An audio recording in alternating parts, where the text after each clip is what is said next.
Okay, guys, cut one. Let's talk distributed systems. Let's talk distributed systems when you're coding with LM agents.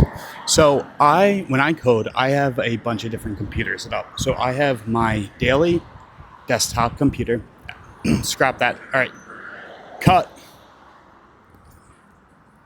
Banana, banana, banana, banana. Banana. So a lot of people, when they start coding with AI agents, are usually limited to just coding on their computer.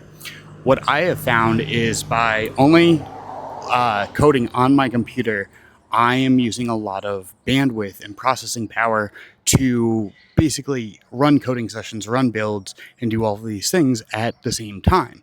So what I've done is I've set up 2 or 3 other computers to basically offload my building and offload my AI agent coding systems and workflows.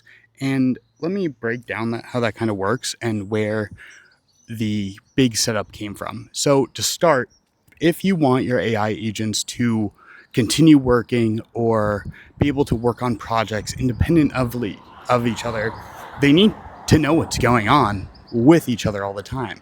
So what I've done is I've taken my brain and essentially have it upload every Claude code or Codex session right to it. And then from there, I have another session analyze all of those and dump it into my brain. And the reason why is most people just look at GitHub commits and they're missing a whole chunk of what their sessions actually are doing or what they're working on or how their conversation flowed. By looking at the static JSON-L or session files, you can dive deeper and build better systems to build off of.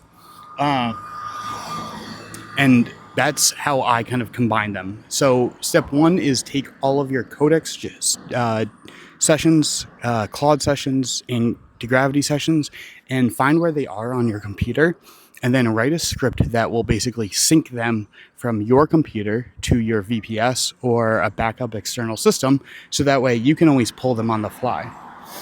And let me just rewind a bit here. And so when you're coding with Claude Code or Codex or something in the cloud, one of the nice things is your sessions are sticky. You get to kind of pick up and your agents can start the session over or kind of know about where the session that they were working. All of your Claude, all the base LLM session files that tell you the transcripts of everything that happened are saved locally on your computer when you use the terminal, and I think when you use the app. You can ask your Claude to fan out over those sub agents and say, hey, what could I do better? Where are my agents going wrong? How do we fix this? Now, the second level is you can sync these across computers, and now you have a distributed Claude network where you can review their logs, review their sessions, and make distributed types of coding agents just within the spare computers you have at home. This is how I set mine up, and every week, month, and almost every day I ask it to look at what it's done wrong, look at how it's behaved across all of my sessions, and start to build guardrails, hooks, pre-hooks, session starts, context injections to help battle some of the LM drift or badness that I've seen it happen when you're working with these agents. If you like this type of stuff, don't forget to hit follow and like for more.